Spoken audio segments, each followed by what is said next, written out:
For years, OLED has been crowned the king of TV technology. Perfect blacks, infinite contrast, picture quality that made enthusiasts weep with joy.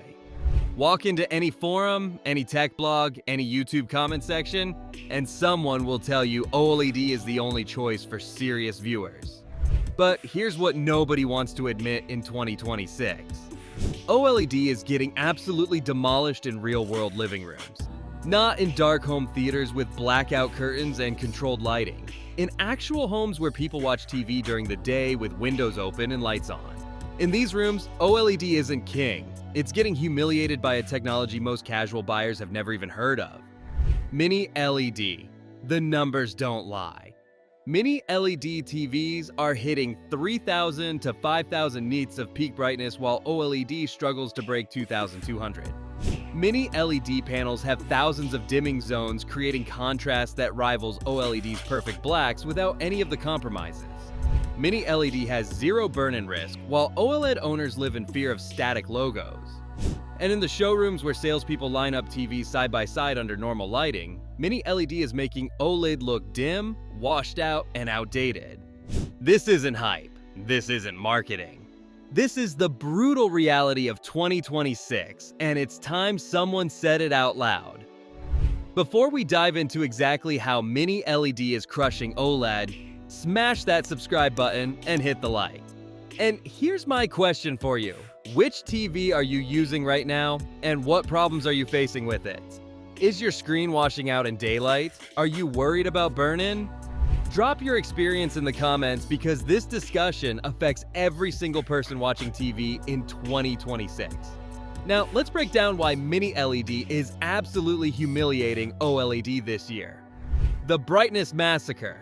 Let's start with the most obvious humiliation, brightness. This is where Mini LED doesn't just win. It obliterates OLED so badly it's almost embarrassing to watch. A top-tier OLED panel in 2026 maxes out at around 1,500 to 2,200 nits of peak brightness. That sounds impressive until you put it next to a Mini LED pushing 3,000 to 5,000 nits. We're not talking about a small difference. We're talking about Mini LED being twice as bright, sometimes more than twice as bright as the best OLED money can buy. And this isn't just about numbers on a spec sheet. This is real-world, visible, undeniable performance that changes everything. Walk into a Best Buy or Costco during the day when sunlight is pouring through the windows. Look at the OLED display. It looks fine, decent, nothing wrong with it. Now look at the Mini LED next to it. The difference is shocking. The Mini LED screen is punching through the ambient light. Colors are vibrant. HDR highlights are exploding off the screen. The image has depth and life. The OLED looks flat and dim by comparison, like someone turned down the brightness slider. This is the humiliation nobody talks about. OLED enthusiasts will tell you brightness doesn't matter, that perfect blacks are more important, that you should watch TV in a dark room anyway.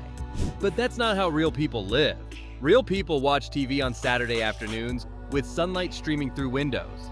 They watch sports on Sunday with all the lights on. They watch news in the morning while eating breakfast in a bright kitchen.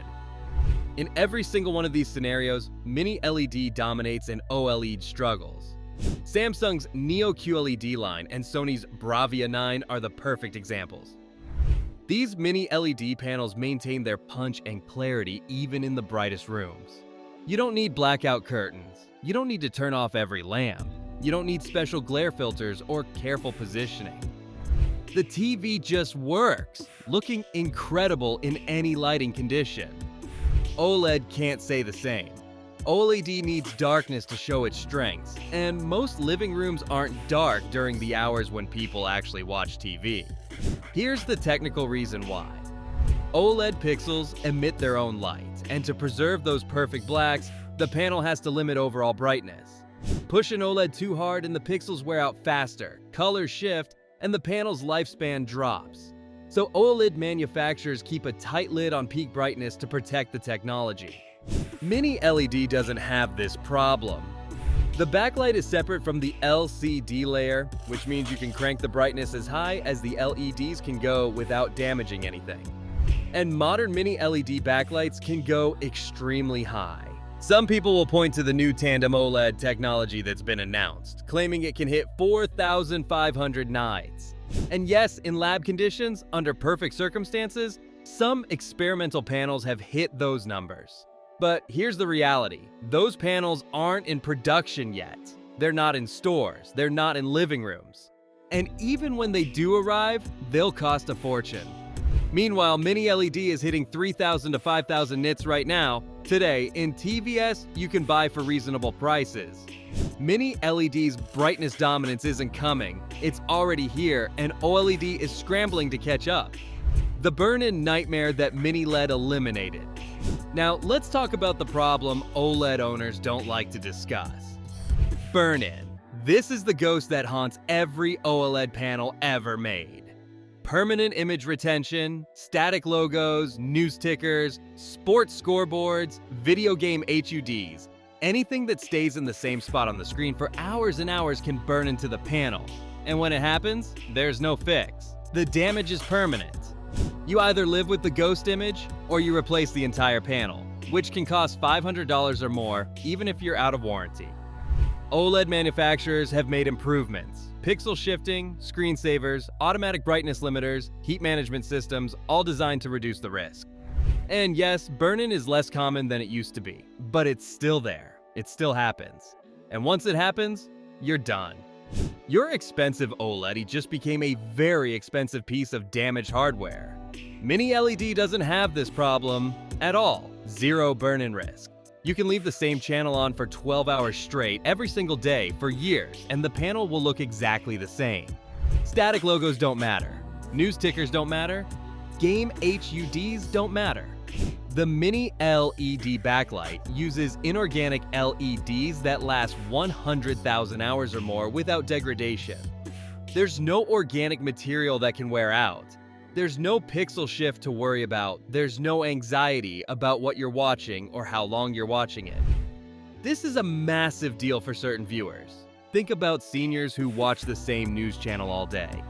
Think about gamers who play the same game for hundreds of hours with the same interface elements on screen. Think about people who use their TV as a computer monitor with static taskbars and icons. For all these people, OLED is a ticking time bomb. Mini LED is peace of mind. You buy the TV, you use it however you want, and you don't spend the next 5 years worrying about permanent damage.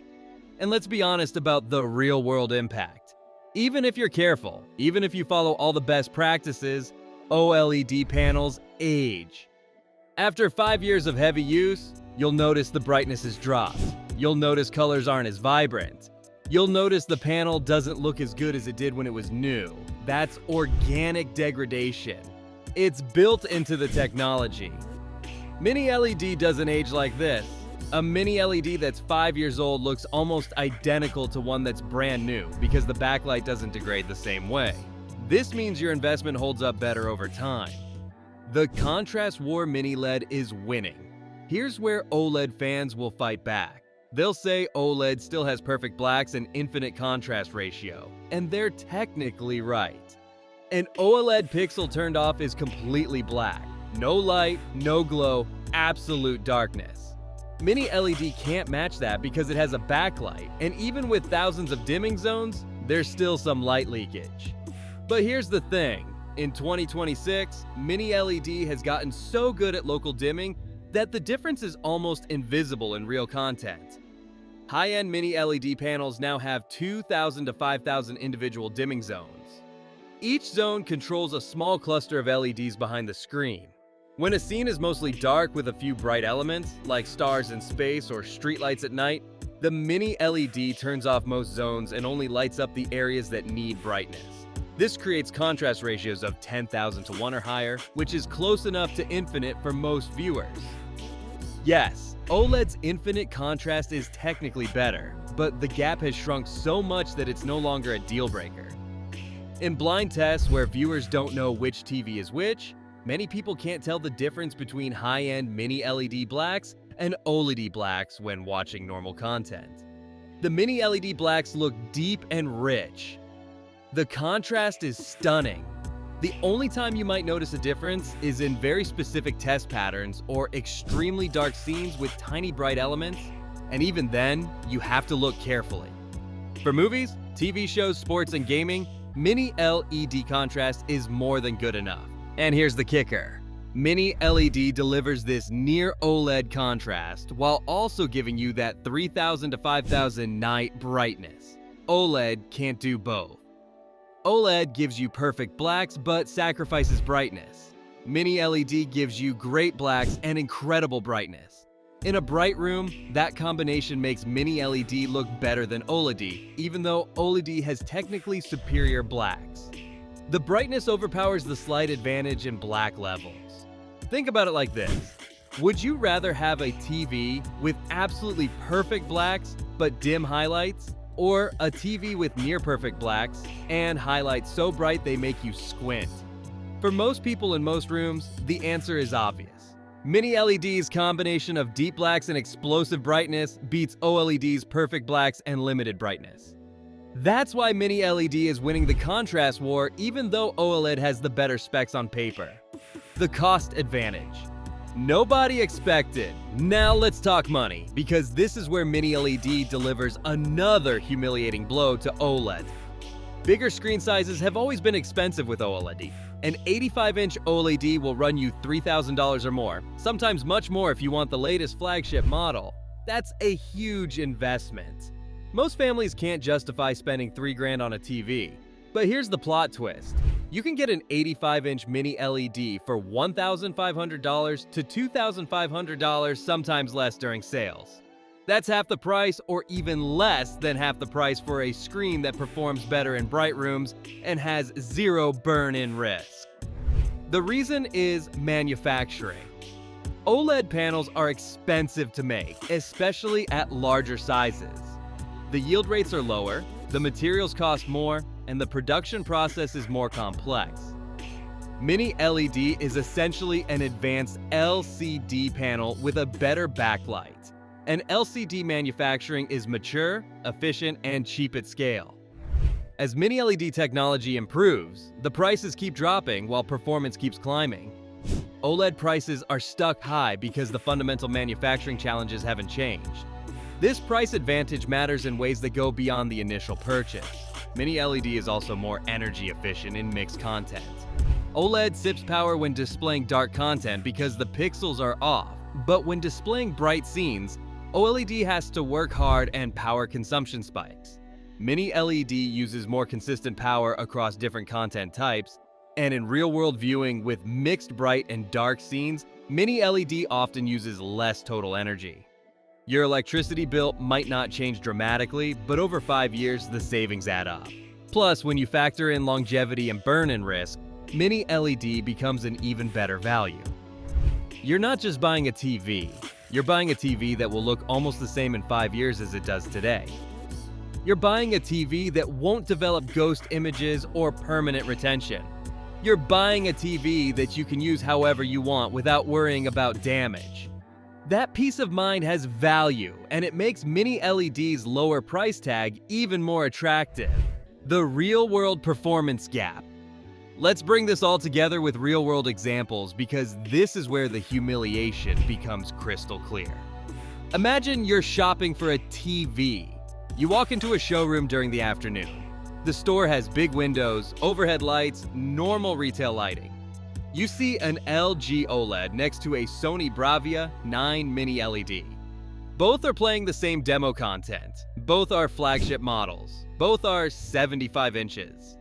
The OLED looks fine. Good colors, decent brightness, nothing offensive. But the Sony Mini LED looks incredible. The HDR highlights are exploding. The sun reflections on water are almost blinding. The colors are vivid even in the bright store. The depth and dimensionality make the image feel three-dimensional. You look back at the OLED and it looks flat by comparison. The OLED is trying, but it's being outshined.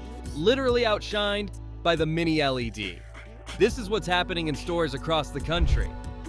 Sales data backs it up. Mini LED models are outselling comparable OLEDs in bright showrooms because the difference is obvious to casual shoppers. They don't need to understand nights or dimming zones or contrast ratios. They just look at the two screens and pick the one that looks better. And in normal lighting, Mini LED looks better. Or think about watching a football game on a Sunday afternoon. Your living room is bright, curtains are open, people are moving around, lights are on. With an OLED, you're constantly adjusting the blinds or turning off lights to reduce glare and improve visibility. With a Mini LED, you don't care. The screen cuts through the ambient light. The game looks vibrant and clear no matter what's happening in the room. That's the practical advantage Mini LED delivers that OLED simply can't match. Or imagine you're a gamer. You play the same game for hours with a health bar, ammo counter, and mini-map in fixed positions on screen. With OLED, you're nervous. You take breaks to let the screen refresh. You turn on pixel shifter. You avoid leaving the game paused. With Mini LED, you don't think about it. You play as long as you want, pause whenever you need to, and never worry about burn-in. That freedom is valuable, where OLED still has a place. Now, to be fair, OLED isn't dead. It's not worthless. It still has a place in the market, just a much smaller place than OLED fans want to admit. If you have a dedicated home theater with controlled lighting, blackout curtains, and you primarily watch movies at night, OLED is still the best choice. Those perfect blacks and infinite contrast create a cinematic experience that Mini LED can't quite replicate. The image has a depth and richness in complete darkness that's unmatched. OLED also still leads in viewing angles, and OLED looks identical from any seat in the room. Mini LED can have slight color shifting and brightness fading when viewed from extreme angles. It's not a deal breaker for most people, but if you have a very wide seating arrangement where people are sitting far to the sides, OLED's wide viewing angles are an advantage. And for purists who want the absolute best motion handling and response time, OLED still edges out Mini LED. The pixel level control means OLED can respond faster to motion, which matters for sports and gaming. Mini LED has gotten better, but OLED still holds a slight edge in pure motion clarity. But here's the reality. These advantages only matter in specific situations. Most people don't have dedicated home theaters. Most people watch TV in rooms with windows and lights. Most people aren't purists analyzing motion blur frame by frame. Most people just want a TV that looks great when they turn it on, regardless of the time of day or the lighting conditions. And for most people, Mini LED delivers that better than OLED. The verdict for 2026. So here's the bottom line. In 2026, Mini LED is humiliating OLED in the areas that matter most to the majority of TV buyers. Brightness. Mini LED destroys OLED with 3,000 to 5,000 nits versus OLED's 1,500 to 2,200. Burn-in risk. Mini LED has 0, while OLED still carries the ghost of permanent retention. Contrast. Mini LED has closed the gap so much that most viewers can't tell the difference in real content. Price. Mini LED costs less, especially at larger sizes. Longevity. Mini LED lasts longer without degradation. Real-world performance in bright rooms. Mini LED isn't even close. It wins by a landslide. OLED still wins in dark rooms with perfect blacks and slightly better viewing angles. But that's a shrinking niche. The vast majority of living rooms are bright during the hours when people actually watch TV. And in those rooms, OLED is getting humiliated by Mini LED's superior brightness, better durability, and more practical performance. If you're shopping for a TV in 2026 and you have a normal living room with windows, the smart choice is Mini LED. Look at the Samsung QN90F for flagship performance. Check out the TCL-QM 8K for incredible value under $2,000. Consider the Sony Bravia 9 if you want the best processing and build quality. All of these Mini LED models will give you a better viewing experience in bright rooms than any OLED on the market, and they'll last longer without burn-in worries. The age of OLED dominance is over, not because OLED got worse, but because Mini LED got so much better that it exposed OLED's critical weakness. Brightness matters, real-world performance matters, durability matters, and in all three categories, Mini LED is leaving OLED in the dust. That's not opinion, that's the reality of TV technology in 2026. If this breakdown opened your eyes to why Mini LED is crushing OLED, hit that like button and subscribe for more honest tech advice. Drop a comment and let me know, are you Team Mini LED or are you still loyal to OLED? Thanks for watching, and I'll see you in the next one where we break down which Mini LED models are actually worth your money in 2026.